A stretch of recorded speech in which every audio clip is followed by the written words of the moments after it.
دنیا میں حضرت آدم علیہ السلام سے پہلے کیا تھا؟ یہ وہ سوال ہے جو ہم سب کے ذہن میں آتا ہے کہ کائنات میں انسانوں سے پہلے آخر کیا تھا۔ لہٰذا آپ آج کی اس ویڈیو میں جانیں گے انسان سے پہلے اس دنیا میں ایسی کون سی خوفناک مخلوقات آباد تھی جب اللہ تعالیٰ نے انسان کو پیدا کرنا چاہا، اور اس پر فرشتوں کو تعجب کیوں ہوا تھا۔ اور ہاں، آج کی اس ویڈیو میں آپ کو یہ بھی بتائیں گے انسان اور شیطان ابلیس کی دشمنی کہاں سے شروع ہوئی۔ آج کی یہ ویڈیو قرآن اور حدیث کی روشنی میں پیش کی جا رہی ہے۔ اور ہاں، ویڈیو شروع کرنے سے پہلے آپ کو بتا دوں، جب ایک صحابی حضور کریم صلی اللہ علیہ وآلہ وسلم سے سوال کیا، اے اللہ کے رسول صلی اللہ علیہ وآلہ وسلم، زمین اور آسمان کو پیدا کرنے سے پہلے ہمارا پروردگار کہاں تھا؟ نبی کریم صلی اللہ علیہ وآلہ وسلم نے ارشاد فرمایا، اللہ کے سوا اور کچھ بھی نہ تھا۔ پھر اس نے پانی پر اپنا عرش بنایا، گویا یہ اس کائنات کی ابتدا تھی۔ پھر اللہ پاک نے قلم کو پیدا کیا اور اس کو حکم دیا اللہ تعالیٰ کی قیامت تک کی ہونے والی باتیں لوح محفوظ کر۔ اس کے بعد آسمان اور زمین کی 6 دن میں تخلیق کی گئی۔ ناظرین، یمن سے آیا ہوا ایک وقت حضور صلی اللہ علیہ وآلہ وسلم کے پاس پہنچتا ہے۔ ہم آپ سے دین کی سمجھ اور قلم کی ابتدا کے بارے میں جاننے کے لیے آئے ہیں۔ آپ صلی اللہ علیہ وآلہ وسلم نے فرمایا، جس کا مفہوم کچھ یوں ہے، سب سے پہلے اللہ تعالیٰ کا عرش پانی پر تھا، پھر اس نے قلم کو پیدا کیا، پھر اس قلم نے قیامت تک ہونے والے تمام واقعات لوح محفوظ کیے، پھر آسمان اور زمین کو پیدا کیا گیا۔ ناظرین، اس کی ترتیب جو ہمیں روایات سے پتہ چلتی ہے وہ کچھ یوں ہے۔ اللہ تعالیٰ نے ہفتے والے دن مٹی یعنی کہ زمین کو پیدا کیا۔ جب اللہ کریم نے زمین کو پیدا کیا تو وہ کانپنے لگی۔ اللہ کریم نے اتوار کے دن اس میں پہاڑ بنائے زمین کو سہارا دینے کے لیے، ایسے جیسے اس میں کیل ٹھونک دیے، اس سے زمین ثاقب ہو گئی۔ پھر پیر کے دن اس میں درخت لگائے، منگل کے دن جراثیم، تکلیف اور مصیبتیں اور بیماریاں بنائی، جبکہ بدھ کے دن نور کو پیدا فرمایا۔ جمعرات کو زمین میں چوپائے بنائے اور انہیں زمین پر پھیلا دیا، اور جمعہ کے دن کی آخری گھڑیوں میں یعنی کہ عصر کے بعد حضرت آدم علیہ السلام کو پیدا فرمایا۔ اللہ تعالیٰ نے انسان کو پیدا کرنے سے پہلے اس کی ضروریات کی سبھی چیزیں زمین پر بچھا دی، یعنی کہ مخلوق کی ابتدا میں آخری نمبر پر انسان کو پیدا کیا، اور نسل انسانی میں سب سے پہلے تخلیق حضرت آدم علیہ السلام کی تھی۔ وہ تمام انسانوں کے باپ ہیں، اور انسانوں سے پہلے جنوں اور فرشتوں کی تخلیق بھی ہو چکی تھی۔ ناظرین، فرشتوں کا اصل ٹھکانہ آسمان ہے، اور فرشتے زمین والوں کے لیے استغفار کرتے ہیں۔ فرشتوں کو نور سے پیدا کیا گیا، جبکہ جنوں کی پیدائش آگ سے کی گئی۔ انسانوں کی تخلیق مٹی سے ہوئی، جو کہ شیطان تھا وہ بھی فرشتوں میں سے نہیں بلکہ جنوں میں سے تھا، اور اس کی تخلیق بھی آگ سے کی گئی۔ کچھ روایات سے پتہ چلتا ہے حضرت آدم علیہ السلام سے 2000 سال پہلے جنات پیدا کیے گئے۔ جب وہ فتنہ اور فساد میں حد سے آگے بڑھ گئے، تب اللہ تعالیٰ نے ان کی طرف فرشتوں کا ایک لشکر بھیجا۔ ان میں خوب مارکہ آرائی ہوئی، اور فرشتوں نے جنوں کو تہس نہس کر دیا اور سمندروں کے جزیروں میں پناہ لینے پر مجبور، اور آج تک ان کے رہنے کی جگہ یہی جزیرے ہیں، کیونکہ شیطان جنات کا سردار ہے۔ شیطان کا ایک تخت ہے، وہ تخت پانی پر ہے، اور ابلیس کا اصل نام عزازیل ہے، اور اس کی نافرمانی کے بعد اسے ابلیس کا نام دیا گیا۔ یہاں پر ناظرین یہ بات بھی جان لیجئے، پہلے دنیا پر جنات کی حکومت تھی، یہاں پر خون ریزی تھی، دنگا فساد تھا، شرک اور کفر کا غلغلہ تھا، نیکی بہت کم تھی، بدی بہت زیادہ تھی، جبکہ خالق کائنات نے جنات سے زمین کی حکومت لے کر ایک نئی مخلوق کو دینا چاہیے، تاکہ جنات کا غرور خاک میں ملے۔ آسمان کی گہما گرمی کسی نئی خبر کی نوید سنا رہی تھی۔ جوں جوں وقت گزرتا جا رہا تھا، فرشتوں کی تسبیحوں میں اور فکر میں مزید اضافہ ہوتا جا رہا تھا۔ نظریں بیت المعمول پر تھیں، اور کان اللہ کی پکار کے منتظر۔ بالآخر انتظار کی گھڑیاں ختم ہوئی، اور رب ذوالجلال کا حکم فضا میں بلند ہوا، میں زمین پر اپنا نائب بنانے والا ہوں۔ اللہ تعالیٰ نے فرشتوں کو اطلاع دی کہ میں زمین پر اپنا خلیفہ بنانے جا رہا ہوں، جو اختیار اور ارادے کا مالک ہوگا، اور میری زمین پر جس قسم کا تصور کرنا چاہے گا کر سکے گا۔ اور اپنی ضروریات کے مطابق اپنی مرضی سے کام لے سکے گا، گویا وہ میری قدرت، ظرف اور اختیار کا مظہر ہوگا۔ فرشتوں نے جب یہ سنا تو حیرت میں رہ گئے، اللہ کے حضور بطور سوال عرض کیا، اے خدائے بے نیاز، کیا آپ ایسے کو پیدا کرنا چاہتے ہیں جو زمین کو فساد اور خون ریزی سے بھر دے گا؟ یعنی کہ فرشتوں نے اس نئی مخلوق کو جنات پر قیاس کیا اور یہ سمجھا یہ نئی مخلوق بھی جنات کی طرح بے حد سرکش ہوگی، اور انہوں نے کہا ہم جماعت ملائکہ آپ کی تسبیح اور ذکر کے لیے کافی ہیں۔ اللہ تعالیٰ نے جواب دیا، آدم کو پیدا کرنے میں جو حکمتیں ہیں تم ان سے واقف نہیں، بلکہ ہم ہی خوب جانتے ہیں۔ جب اللہ تعالیٰ نے حضرت آدم علیہ السلام کو پیدا کرنا چاہا تب حضرت جبرائیل علیہ السلام کو حکم دیا کہ قرۂ ارض سے مٹی لے کر آؤ۔ حضرت موسیٰ اشعری رضی اللہ عنہ سے مروی ہے کہ نبی کریم صلی اللہ علیہ وآلہ وسلم نے ارشاد فرمایا، اللہ تعالیٰ نے حضرت آدم علیہ السلام کو ایک مٹھی خاک سے پیدا فرمایا اور یہ مٹی تمام روح زمین سے حاصل کی گئی تھی۔ یہی وجہ ہے حضرت آدم علیہ السلام کی نسل میں سے مختلف رنگ اور زبان کے لوگ پائے جاتے ہیں۔ اللہ تعالیٰ نے حضرت آدم علیہ السلام کو 4 عظیم شرف اور مرتبے عطا کیے۔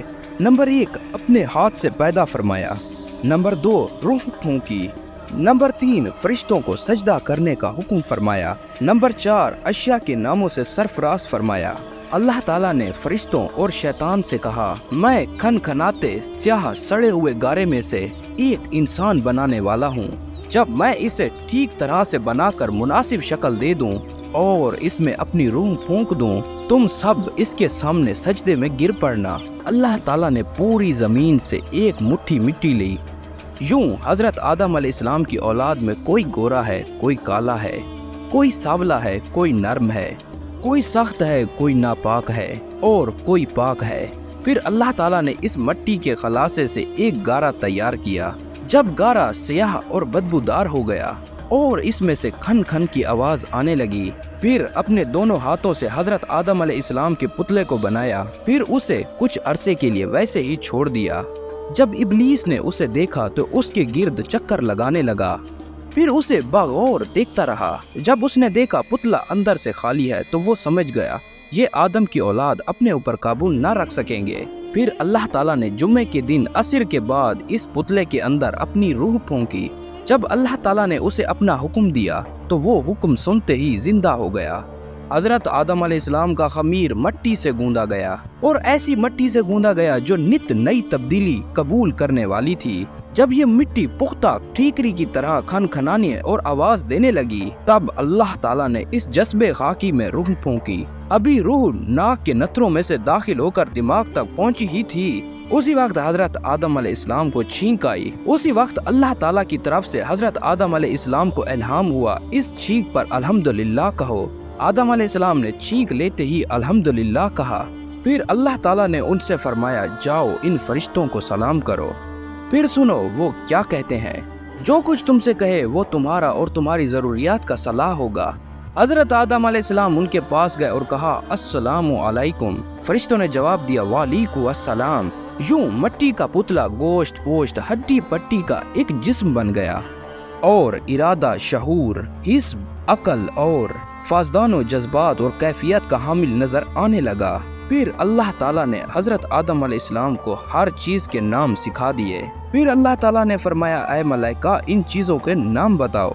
فرشتوں کو بھی خبر نہ تھی ان چیزوں کے کیا کیا نام ہیں۔ زمین کی تمام اشیاء ان کے سامنے پیش ہیں اور ان سے ان کے نام دریافت کیے جا رہے ہیں۔ یہ کیوں؟ یہ صرف حضرت آدم علیہ السلام کا اعزاز بڑھانے کے لیے۔ لہٰذا اس عظیم سوال پر سارے فرشتے عاجز ہوئے، انکساری سے عرض کیا، اے پاک پروردگار، تیری ذات خوب واقف ہے کہ ہم ان چیزوں کے نام نہیں جانتے، بس وہی علم ہے جو تو نے ہمیں عطا کر رکھا ہے۔ بے شک سبھی چیزوں کو تو جاننے والا ہے اور بڑا حکمت والا ہے۔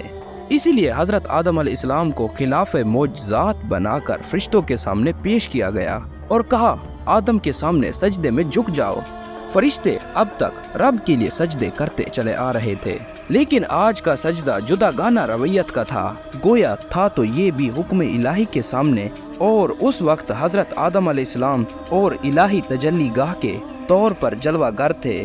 ان کے سامنے سجدہ در حقیقت روی کو سجدہ تھا، کیونکہ وہ بھی حکم الہی تھا، لیکن یہ سجدہ مواسا حضرت آدم علیہ السلام تھا۔ یہ ایک ایسا سجدہ تھا جو کروڑوں کے سجدے مقبول بنا دیے اور ابلیس کے کروڑوں سجدے مردود قرار دیے گئے۔ لہٰذا حکم خداوندی ملتے ہی تمام فرشتے سجدے میں گر گئے، لیکن ابلیس نے سجدہ کرنے سے انکار کر دیا۔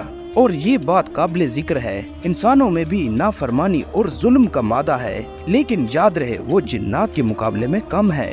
یوں سمجھنا چاہیے انسان ایک ایسی مخلوقات ہے جو فرشتوں اور جنات کے بیچ کی متبادل ہے۔ حضرت آدم علیہ السلام کی تخلیق اور فرشتوں کے کلام کے بارے میں قرآن کریم میں ارشاد ہے کہ اے پیغمبر، اس وقت کا تصور کرو جب آپ کے رب نے کہا میں زمین پر اپنا ایک خلیفہ بنانے جا رہا ہوں۔ وہ کہنے لگے کیا تم ایک ایسے شخص کو خلیفہ بنانا چاہتا ہے جو اس میں فساد مچائے گا اور ایک دوسرے کا خون بہائے گا، جو کہ ہم تیری حمد و ثنا کر رہے ہیں؟ اللہ تعالیٰ نے انہیں جواب دیا جو کچھ میں جانتا ہوں تم نہیں جانتے۔ اس کے بعد اللہ تعالیٰ نے تمام اشیاء کے نام حضرت آدم علیہ السلام کو سمجھا دیے۔ پھر ان اشیاء کو فرشتوں کے روبرو رکھ کے ان سے ان کے نام دریافت کیے گئے۔ اگر تم لوگ اپنی بات میں سچے ہو تو تم مجھے ان اشیاء کے نام بتاؤ۔ فرشتے کہنے لگے نقص سے پاک تو تیری ذات ہے، ہم تو اتنا ہی جانتے ہیں جتنا تو نے ہمیں سکھایا ہے، ہر چیز کو جاننے والا اور اس کی حکمت کو سمجھنے والا تو ہے۔ اللہ تعالیٰ نے حضرت آدم علیہ السلام سے کہا تم ان فرشتوں کو ان اشیاء کے نام بتاؤ۔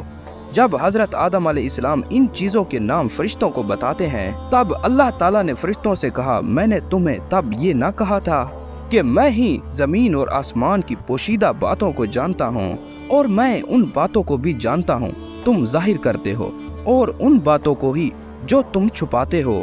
اور اس وقت کو بھی یاد کرو جب ہم نے فرشتوں سے کہا تھا آدم کو سجدہ کرو، سوائے ابلیس کے سبھی فرشتوں نے اسے سجدہ کیا۔ ابلیس نے اس حکم الہی کو تسلیم نہ کیا اور گھمنڈ میں آ گیا اور کافروں میں شامل ہو گیا، اور ہم نے آدم سے کہا تم اور تمہاری بیوی دونوں جنت میں آباد ہو جاؤ اور جہاں سے چاہو اس کے پھل جی بھر کے کھاؤ، البتہ اس درخت کے سامنے نہ بھٹکنا، نہیں تو تم دونوں ظالموں میں شامل ہو جاؤ گے۔ لہٰذا شیطان نے اس درخت کی ترغیب دے کر آدم اور حوا کو دونوں کو ورگلا لیا۔ جس حالت میں وہ وہاں پر تھے انہیں وہاں سے نکلوا کر ہی دم لیا۔ پھر ہم نے کہا تم یہاں سے نکل جاؤ، تم ایک دوسرے کے ہی دشمن ہو، تمہیں ایک زمین پر معینہ وقت تک گزر بسر کرنا ہے۔ پھر حضرت آدم علیہ السلام اپنے رب سے چند کلمات سیکھ کر توبہ کی، پھر اللہ تعالیٰ نے ان کی توبہ قبول کر لی۔ حضرت آدم علیہ السلام الصلاۃ والسلام نے اپنی دعا میں یہ کلمات عرض کیے اے میرے رب، ہم نے اپنی جانوں پر زیادتی کی ہے، اگر تم نے ہم پر مغفرت نہ فرمائی اور ہم پر رحم نہ فرمایا تو ہم ضرور نقصان والوں میں سے ہو جائیں گے۔ اور اس کے ساتھ حضرت عمر فاروق رضی اللہ عنہ سے مرفی ہے، رسول اللہ صلی اللہ علیہ وآلہ وسلم آپ نے ارشاد فرمایا جب حضرت آدم علیہ السلام سے یہ خطا ہوئی، ایک عرصہ دراز تک حیران اور پریشان رہنے کے بعد بارگاہ الہی میں عرض کی اے میرے رب، مجھے محمد صلی اللہ علیہ وآلہ وسلم کے صدقے معاف کر دے۔ اللہ نے جواب دیا اے آدم، تو نے محمد صلی اللہ علیہ وآلہ وسلم کو کیسے جانا، حالانکہ میں نے اسے ابھی پیدا ہی نہیں کیا۔ حضرت آدم علیہ السلام الصلاۃ والسلام نے عرض کی اے اللہ پاک، جب تو نے مجھے پیدا کر کے میرے اندر روح ڈالی، جب میں نے اپنے سر کو اٹھایا اور دیکھا عرش کے پایوں پر لا الہ الا اللہ محمد رسول اللہ لکھا ہوا پایا، میں نے جان لیا تو نے اپنے نام کے ساتھ اس کا نام ملایا ہے جو تمہیں تمام مخلوق میں سب سے زیادہ محبوب ہے۔ اللہ تعالیٰ نے فرمایا اے آدم، تو نے سچ فرمایا، بے شک وہ مجھے تمام مخلوق کی بارگاہ میں سب سے زیادہ محبوب ہے، تم اس کے وسیلے سے مجھ سے دعا کرو، میں تمہیں معاف کر دوں گا۔ اگر محمد صلی اللہ علیہ وآلہ وسلم نہ ہوتے تو میں تمہیں پیدا نہ کرتا۔ اور ایک شفیق استاد کی مانب حضرت آدم علیہ السلام کو سمجھایا تمہارا گھر فی الحال یہی ہے اور یہی تمہارا عارضی قیام ہے، اور مجھے یاد رکھنا، اور جب جب میرے رسول تمہاری جانب میری ہدایت لے کر آئیں تم ان کی اقتدا کرنا، اگر تم ایسا کرو گے تو نہ تمہیں کوئی غم ہوگا اور نہ کوئی ملال،